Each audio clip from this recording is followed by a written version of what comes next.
Hey ladies, how are you? Good, thanks. How are you?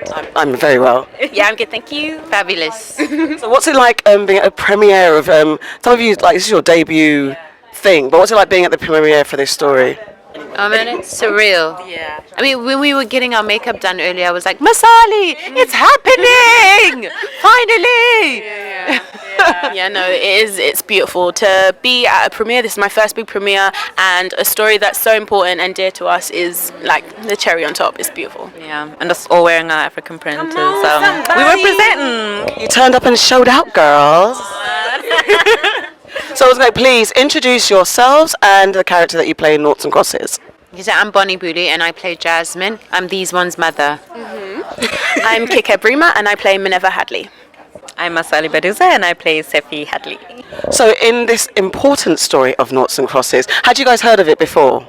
I hadn't.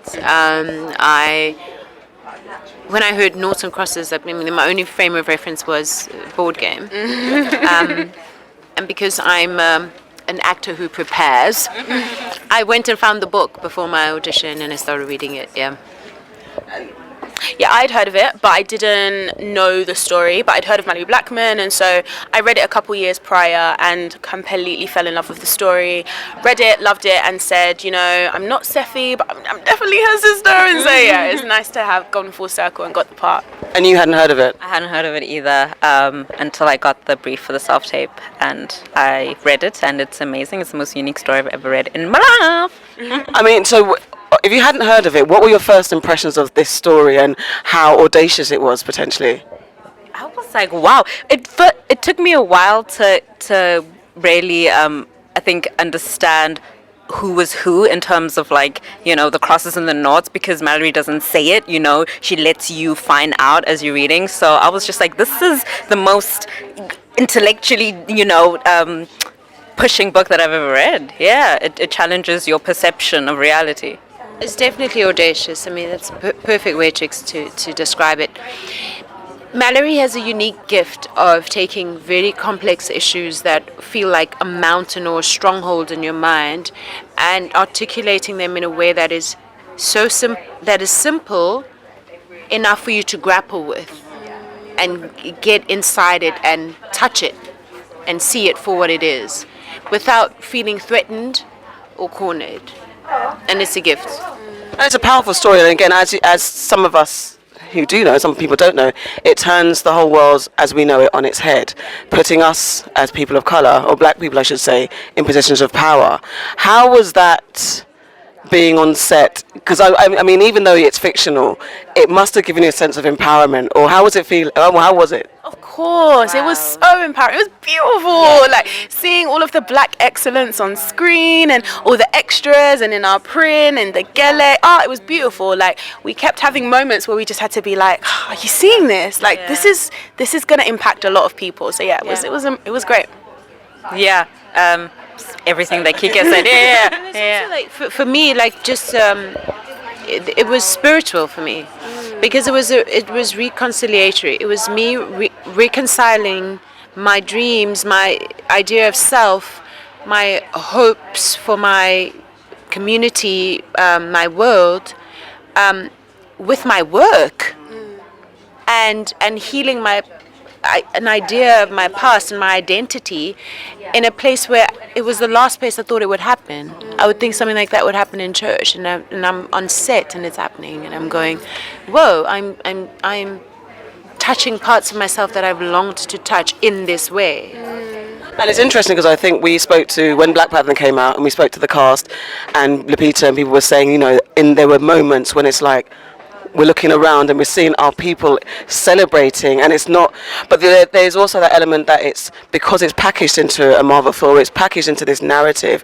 How do you feel about going into future projects, and how will you take this sense of empowerment onto another set that maybe not as diverse? Wow.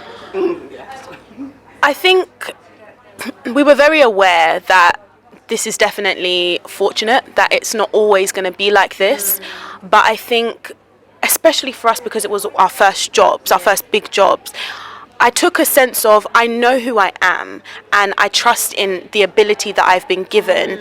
And thank God for a project like this that has just like expanded, made it more obvious to me, but I'm gonna hold on to that, and I'm gonna take that everywhere I go. Like, I know who I am. Maybe even if the world doesn't like confirm that for me, I know that for myself. And so yeah, definitely gonna take that into other jobs. We're excellent as Black people. Yeah. We're excellent, and to really, this show helped me believe it to the depths of my core, and for that I'm forever grateful. Yeah. I think for me it forced me to make myself visible. And to come out of any obscurity that I've been allowed myself to hide under, whether it's oh no, I've got bad hair, or I should be wearing a weave, or is my skin too dark, or this role should have a light-skinned girl in it. Like all of that stuff, that internal dialogue that happens in my head that I'm afraid to let people into. Noughts and Crosses allowed me to say, no more, I'm done. Done with that.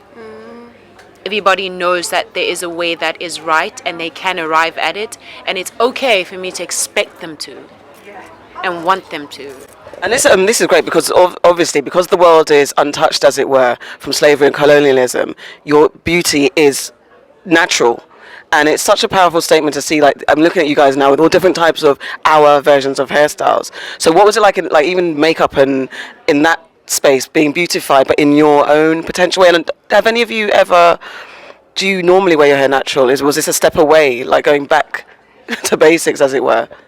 I only ever wear my hair like this, and I do so deliberately, no matter what kind of role I'm going for. As it's very political for me. It's very personal, and it's a choice I make even at the expense of losing a job, because I've fought really hard to be able to arrive in spaces like this as I am, even in South Africa, where sometimes even by Black people this would be called unkept.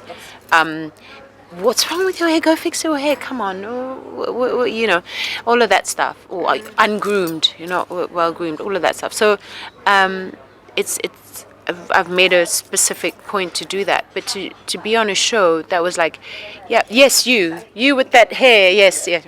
You're perfect. Yeah, you're perfect. Yeah. And you two as younger actresses, I mean, you're going into a space and it is pressure to have weaves and stuff like that. How do you feel? Do you think you'll have the confidence to say, actually, I'm going to have my hair like this, the role be damned? Or do you feel, I mean, obviously it's a pressure to, you know what I'm saying, like to maybe have that authority of character and say, actually, my character would have her hair natural, it's okay. Yeah, I feel like I've definitely gained the confidence to decide what I want to do with my hair. So if I want to have it natural, I'm going to have it natural. If I want to wear a wig, I'm going to wear a wig, because I feel like as Black women, we're diverse. We can do so many different things with our hair.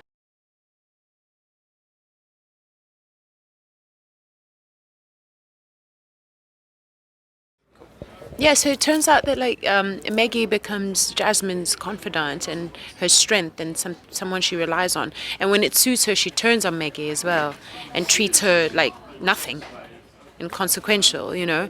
And it made me just really question, like, what is it about? It's easy when you're the oppressed to feel like everything about you is wrong and it's deserved because it's wrong, or it's a vicious cycle, right?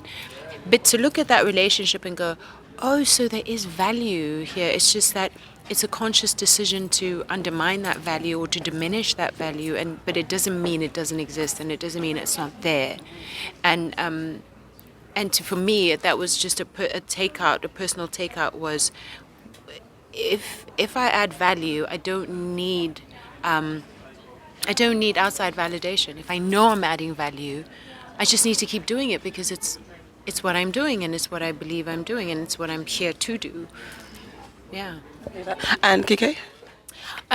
So Minerva Hadley is a woman who lives in a world that caters to her. So she is the epitome of Black privilege, and she lives in a bubble of of privilege, and it sort of asks the question of, okay, so what happens when the world does cater to you? Does that mean that you're going to be okay? But she's not. She's still insecure. She still has internal battles. She's still sort of always seeing herself put up against, compared to her sister. She has issues with her dad. She's insecure. She's always looking for attention from men, and so it asks the questions of, why do you still sort of deal with that? Like, why are you... Exactly, yeah. So she goes on that sort of journey. And Sephy Hadley is a privileged young black girl who, in the story of Noughts Crosses, goes from being a young girl into a woman because she's realizing her position in the world.